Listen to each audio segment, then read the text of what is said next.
News അപ്ഡേറ്റിലേക്ക് വീണ്ടും Sitaram Yechury CPM general സെക്രട്ടറിയുടെ മൃതദേഹം അത് വിലാപയാത്രയായി നീങ്ങിക്കൊണ്ടിരിക്കുകയാണ്.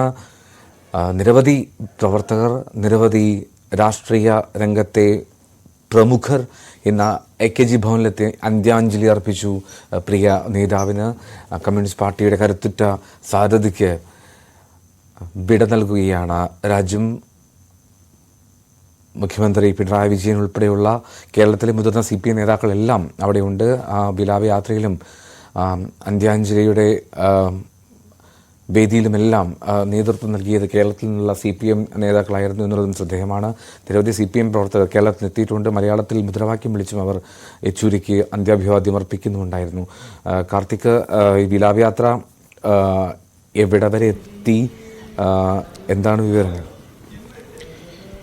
എൽദോ, വിലാപയാത്ര ഇപ്പോഴും പുരോഗമിക്കുകയാണ്. മുതിർന്ന നേതാക്കൾ ആംബുലൻസിനെ അനുഗമിച്ച് കാൽനടയായി നടക്കുന്ന കാഴ്ചയാണ് നമുക്ക് കാണാൻ സാധിക്കുന്നത്. CPM general secretary Prakash Karat, അതോടൊപ്പം തന്നെ മറ്റ് പോളിറ്റ് ബ്യൂറോ അംഗങ്ങൾ ഈ ആംബുലൻസിന് പിന്നിൽ കാൽനടയായി അണിനിരന്ന് അശോക 14 റോഡിലൂടെ ഇപ്പോഴും വിലാപയാത്ര പുരോഗമിക്കുകയാണ്. അല്പസമയത്തിനകം തന്നെ ഈ വിലാപയാത്ര അവസാനിക്കും. അതിനുശേഷം ആംബുലൻസിൽ അദ്ദേഹത്തിൻ്റെ മൃതദേഹം എയിംസിന് കൈമാറുകയും ചെയ്യും. ഇതാണ് നിലവിൽ നിശ്ചയിച്ചിട്ടുള്ളത്. ഏതായാലും നേതാക്കൾ, അണികൾ, അതോടൊപ്പം തന്നെ രാഷ്ട്രീയ ഭേദമന്യേ ഇന്ത്യയുടെ നാനാതുറയിലുമുള്ള നേതാക്കളും പ്രവർത്തകരും സാധാരണക്കാരും പ്രായഭേദമന്യേ അദ്ദേഹത്തിന് അന്തിമോപചാരം അർപ്പിക്കാൻ, അദ്ദേഹത്തെ യാത്രയാക്കാൻ ഈ വിലാപയാത്രയുടെ ഭാഗമാകുന്നു എന്നതാണ് ഏറെ ശ്രദ്ധേയം. പുതിയ തലമുറയിലും സീതാറാം യെച്ചൂരി എത്രത്തോളം സ്വാധീനം ചെലുത്തിയിരുന്നു എന്നത് വ്യക്തമാക്കുന്ന ദൃശ്യങ്ങൾ കഴിഞ്ഞ ദിവസം JNUവിൽ വിദ്യാർത്ഥി പ്രതിനിധികളടക്കം അദ്ദേഹത്തിന്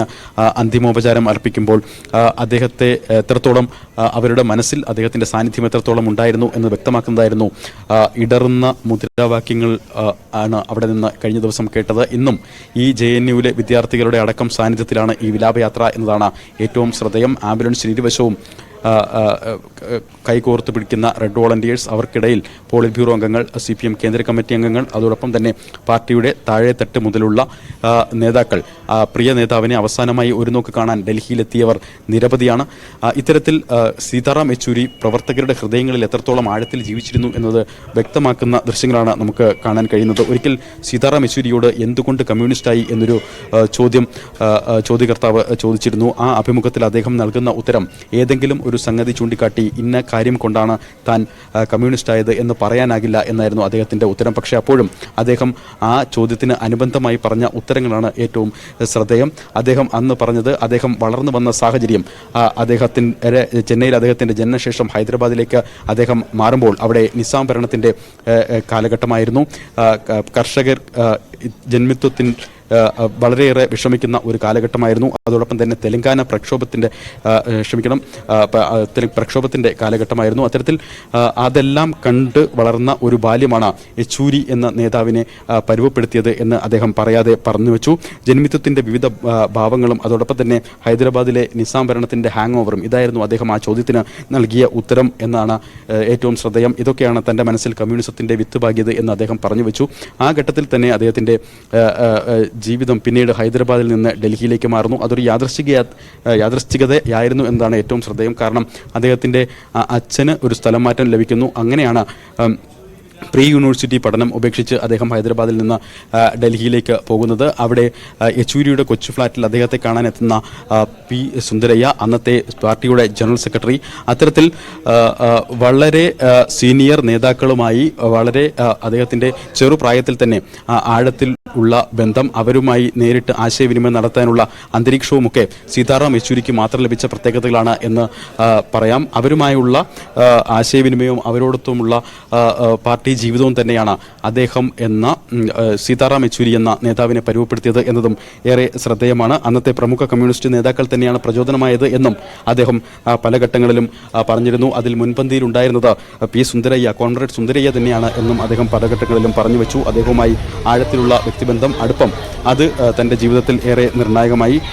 ഡൽഹിയിൽ വരുമ്പോൾ എല്ലാം യെച്ചൂരിയുടെ കൊച്ചു ഫ്ലാറ്റിൽ സുന്ദരയ്യ എത്തുമായിരുന്നു. അദ്ദേഹവുമായുള്ള സ്വന്തം നാട്ടുകാരൻ എന്ന നിലയിലുള്ള അടുപ്പം അടക്കം ഉണ്ടായിരുന്നു. മറ്റൊരു ചോദ്യകർത്താവ് ചോദിച്ച ചോദ്യത്തിന് അദ്ദേഹം നൽകിയൊരു ഉത്തരം, തൻ്റെ വല്യച്ഛൻ ഒരിക്കൽ പി സുന്ദരയ്യയോട് ചോദിച്ചു, എന്തുകൊണ്ടാണ് തൻ്റെ ബന്ധുകൂടിയായ സീതാറാം യെച്ചൂരിയെ നിങ്ങളിങ്ങനെ പാർട്ടിയിൽ കൊണ്ടുവന്ന് നശിപ്പിക്കുന്നത് എന്നൊരു ചോദ്യം ചോദിച്ചിരുന്നു. ആ ചോദ്യത്തിന് അന്ന് സുന്ദരയ്യ നൽകിയ ഉത്തരം, ഇതിലും മിടുക്കനായ ഒരാളെ നിങ്ങൾ ഞങ്ങളുടെ പാർട്ടിക്ക് തരൂ, അന്ന് ഞങ്ങൾ സീതാറാം യെച്ചൂരിയെ വിട്ടുതരാം എന്ന് സുന്ദരയ്യ നൽകിയ മറുപടിയും അദ്ദേഹം ഒരു അഭിമുഖത്തിൽ എടുത്തു പറയുന്നുണ്ട്. അത്തരത്തിൽ പല തീക്ഷ്ണമായ ജീവിതാനുഭവങ്ങളിലൂടെയും പിന്നീട് കടന്നു വന്ന യെച്ചൂരി അടിയന്തരാവസ്ഥയെ കാലഘട്ടത്തിൽ ഒരു വിദ്യാർത്ഥി നേതാവായി ഉയർന്നു വന്ന് പിന്നീട് പാർട്ടിയുടെ അമരത്തേക്ക് എത്തിയ യെച്ചൂരി നേതാക്കളുടെയും അതോടൊപ്പം തന്നെ അണികളുടെയും ഹൃദയത്തിൽ ആഴത്തിൽ വേരുറപ്പിച്ച, ആഴത്തിൽ വാക്കുകളിലൂടെ അവരിലേക്ക് സാധാരണക്കാരനുമായി സംവദിക്കാൻ കഴിയുന്ന തലത്തിൽ വരെ സംസാരിക്കാൻ, ആശയവിനിമയം നടത്താൻ പ്രസംഗങ്ങളിലൂടെ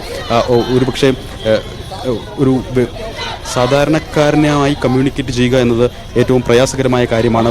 പ്രത്യേകിച്ച് ഇദ്ദേഹത്തെ പോലൊരു മാർക്സിസ്റ്റ് ക്ലാസിക്കുകൾ വായിച്ച ഒരു വലിയ അക്കാഡമിഷ്യൻ. പക്ഷേ ഈ അന്തരം സീതാറാം യെച്ചൂരിക്ക് ഉണ്ടായിരുന്നില്ല എന്നതാണ് ഏറ്റവും ശ്രദ്ധേയം. അദ്ദേഹം രാജസ്ഥാനിലെ സാധാരണ കർഷകരുമായും സംസാരിക്കും, നമ്മുടെ ആലപ്പുഴയിലെ പുന്നപ്രയിലെ സാധാരണ കർഷകരുമായും കൃത്യമായ അവർക്ക് കമ്മ്യൂണിക്കേറ്റ് ചെയ്യുന്ന രീതിയിൽ ആശയവിനിമയം നടത്തും. അതോടൊപ്പം തന്നെ ഇന്ന് അവരുടെ സാന്നിധ്യം, ഇന്ന് പല നേതാക്കളുടെയും സാന്നിധ്യം, അതിർത്തികൾക്കപ്പുറത്തു നിന്നും സീതാറാം യെച്ചൂരിക്ക് അന്ത്യാഭിവാദ്യം അർപ്പിക്കാൻ ഇന്ന് AKG ഭവനിലെത്തിയ നേതാക്കളുടെ സാന്നിധ്യം.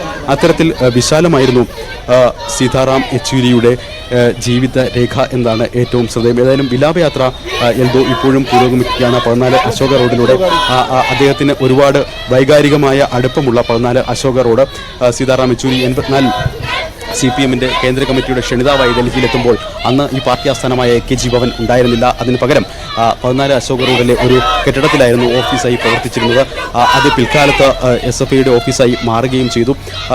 89 മുതൽ അദ്ദേഹം അവിടെ തന്നെയായിരുന്നു താമസം എന്നതായിരുന്നു ശ്രദ്ധേയം. അത്തരത്തിൽ തൻ്റെ ജീവിതത്തിലെ 2.5 പതിറ്റാണ്ടിലധികം അദ്ദേഹം ചെലവഴിച്ച സ്ഥലം, അദ്ദേഹത്തിന് വൈകാരികമായി ഏറ്റവും അടുപ്പമുള്ള സ്ഥലം, ആ ിലൂടെയാണ് സീതാറാം യെച്ചൂരിയുടെ ഭൗതിക ശരീരം വഹിച്ചുകൊണ്ടുള്ള വിലാപയാത്ര ഇപ്പോൾ നീങ്ങുന്നത് എന്നതാണ് ഏറ്റവും ശ്രദ്ധേയം. ആ ആംബുലൻസിനെ അനുഗമിച്ചുകൊണ്ട് അദ്ദേഹത്തിൻ്റെ പ്രിയ നേതാക്കൾ, അദ്ദേഹത്തിൻ്റെ പ്രിയപ്പെട്ട പ്രവർത്തകർ, ഓരോരുത്തർക്കും ഒരുപക്ഷെ അദ്ദേഹവുമായി പറയാൻ, അദ്ദേഹവുമായുള്ള അനുഭവങ്ങൾ, വ്യക്തിപരമായ അനുഭവങ്ങൾ വരെ പറയാനുണ്ടാകും.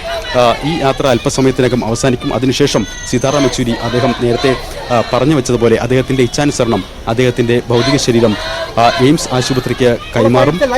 അവിടെ പഠന ഗവേഷണ ആവശ്യങ്ങൾക്ക് തൻ്റെ മൃതശരീരം വിട്ടുകൊടുത്തുകൊണ്ട് മരണത്തിലും സീതാറാം യെച്ചൂരി അദ്ദേഹം എത്രത്തോളം ജനകീയനാകുന്നു എന്നതാണ് ഏറ്റവും ശ്രദ്ധേയം. അത്തരത്തിൽ ഒരു നേതാവിനെയാണ് CPM-ന് ഈ പ്രതിസന്ധിയുടെ, പ്രത്യേകിച്ച് 3ാം ഘട്ടവും BJP അടക്കം അധികാരത്തിൽ വരുന്ന രാഷ്ട്രീയ സാഹചര്യമുള്ളപ്പോൾ ഇത്രത്തോളം സ്വീകാര്യനായ ഒരു നേതാവിനെ CPM-ന് നഷ്ടമാകുന്നു എന്നത് ഒരു നികത്താനാകാത്ത വിടവ് തന്നെയാണ് എന്ന് പറയണം. കാരണം ഇദ്ദേഹത്തിന് പകരക്കാരനാര് എന്ന ചോദ്യത്തിന് പല നേതാക്കളും വരികൾക്കിടയിലൂടെയെങ്കിലും അവർക്ക് ഉത്തരം നൽകാൻ സാധിക്കുന്നില്ല. പലരും മൗനമാണ് ആ ഘട്ടത്തിൽ.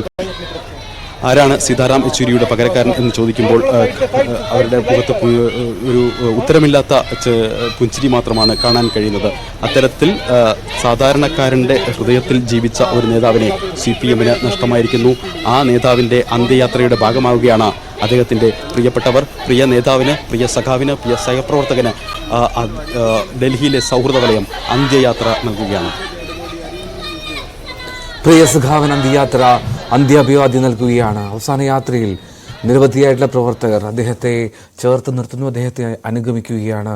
ആ വഴിയിലുടനീളം റെഡ് സല്യൂട്ട്, അമർ രഹേ, ഈ 2 മുദ്രാവാക്യങ്ങളാൽ അന്ത്യാഭിവാദ്യങ്ങൾ അർപ്പിച്ചുകൊണ്ടേയിരിക്കുന്നു പ്രിയപ്പെട്ട സഖാവിന് പ്രവർത്തകർ. ഒരിടവേള കൂടി.